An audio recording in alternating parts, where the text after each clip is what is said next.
पिंगटुंग में आज भी जारी रहेगा ताइवान की शक्ति का प्रदर्शन। ड्रिल के तीसरे दिन ताइवानी आर्मी ने की जोरदार एक्सरसाइज।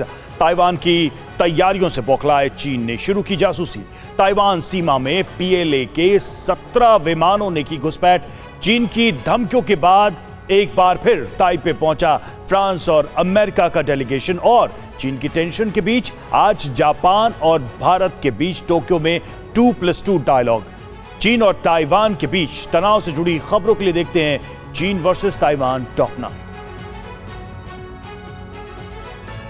चीन से तनातनी के बीच पिंगटुंग में ताइवान का शक्ति प्रदर्शन आज भी जारी रहेगा। ड्रिल के तीसरे दिन ताइवान आर्मी ने जोरदार अभ्यास किया। दिन के उजाले में शुरू हुई ये एक्सरसाइज रात के घने अंधेरे में भी जारी रही। ताइवानी फौज की ओर से बरसाए गए गोले बारूद की ये तस्वीरें इस बात की गवाही देती हैं कि अगर चीन ने उसके खिलाफ जंग की शुरुआत की तो ताइवान का एक भी वार खाली नहीं जाएगा। यहाँ ये डॉर्पर नामक एक अच्छी नस्ल की भेड़ को पालते हैं। पाल कर हर साल 40 से 50 लाख कमाते हैं। आपको भी करना है, उनसे सीखना है तो फ्रीडम ऐप को अभी डाउनलोड कीजिए। पिंगटुंग ड्रिल में ताइवान ने artillery, tank, machine gun, helicopter के बाद फाइटर जेट्स को भी उतार दिया। इस वॉर ड्रिल में ताइवान आर्मी ने अपने स्वदेशी फाइटर जेट के जरिए गोलाबारी और हवाई हमले किए। TV9 भारतवर्ष के संवाददाता मनीष झा ने ताइवान आर्मी की इस ताकत का जायजा भी लिया। ताइवान की सैन्य ड्रिल से बौखलाया चीन उसकी जासूसी में जुट गया है। ताइवान के डिफेंस मिनिस्ट्री ने खुलासा किया है कि उसकी सेना ने एक साथ 17 चाइनीज विमानों को अपने आसमान में ट्रैक किया है, जिसमें कुछ जासूसी विमान भी शामिल थे। ऐसे में चीन की ये हरकत साफ जाहिर करती है कि वो खुद की जंगी तैयारियों के साथ साथ ताइवान की मिलिट्री तैयारियों पर भी नजर रखना चाहता है। चीन की धमकियों के बावजूद अमेरिका और जापान के बाद अब फ्रांस के सांसदों का एक डेलीगेशन 12 सितंबर तक ताइपे दौरे पर है। सांसद सिरिल पेलेवेट के नेतृत्व में ये डेलीगेशन ताइवान के साथ इंडो पैसिफिक सुरक्षा, प्रौद्योगिकी और सैन्य सहयोग समेत कई मुद्दों पर बातचीत करेगा। इस बीच बीती रात अमेरिका का एक और 8 सदस्यीय डेलीगेशन ताइवान पहुंचा है। नैन्सी पेलोसी की ताइवान यात्रा के बाद ये 5वां हाई प्रोफाइल दौरा है। ताइवान को लेकर चीन और अमेरिका में बड़ी टेंशन के बीच भारत के रक्षा मंत्री राजनाथ सिंह और विदेश मंत्री एस जयशंकर 3 दिन के जापान दौरे पर पहुंचे हैं। यहाँ वे आज जापान के रक्षा मंत्री यासुकाजु हमादा और विदेश मंत्री योशिमासा हायाशी के साथ 2+2 वार्ता करेंगे। इस दौरे का मकसद भारत जापान के बीच रक्षा और सुरक्षा संबंधों का विस्तार करना है।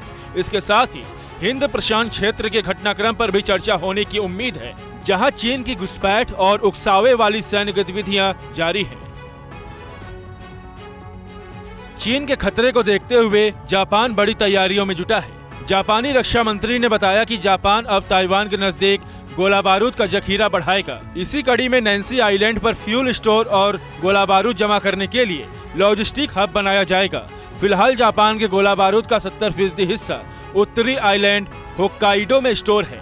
ताइवान स्टेट में बढ़ रहे तनाव के बीच जापान ने एहतियातन ये कदम उठाए हैं। ताइवान की आजादी का समर्थन करने वालों को चीन की ओर से एक बार फिर से धमकी दी गई है। ऑस्ट्रेलिया में चीन के राजदूत शाओ कियान ने चेतावनी दी है कि ताइवान की आजादी की वकालत करने वालों को दंडित किया जाएगा। शाओ कियान के मुताबिक ताइवान को मेनलैंड से आजाद करने की पैरवी करने वालों पर चीनी सरकार कानून के तहत कार्रवाई करेगी, क्योंकि ताइवान संवैधानिक तौर पर चीन का हिस्सा है। ताइवान टेंशन के बीच चीन के नंबर 3 नेता ली झांशु ने रूस के प्रेसिडेंट पुतिन से मुलाकात की। दरअसल ली झांशु 7वें इकोनॉमिक फोरम में हिस्सा लेने के लिए रूसी शहर व्लादिवोस्तोक पहुंचे थे। इसी दौरान उन्होंने पुतिन से मुलाकात की। ली झांशु यूक्रेन हमले के बाद पुतिन से फेस टू फेस मीटिंग करने वाले चीन के टॉप लीडर हैं। गौरतलब है कि कोरोना महामारी के बाद चीन का शीर्ष नेतृत्व अलर्ट पर है। ली झांशु महामारी के बाद देश से बाहर कदम रखने वाले सबसे वरिष्ठ चीनी अधिकारी बन गए हैं।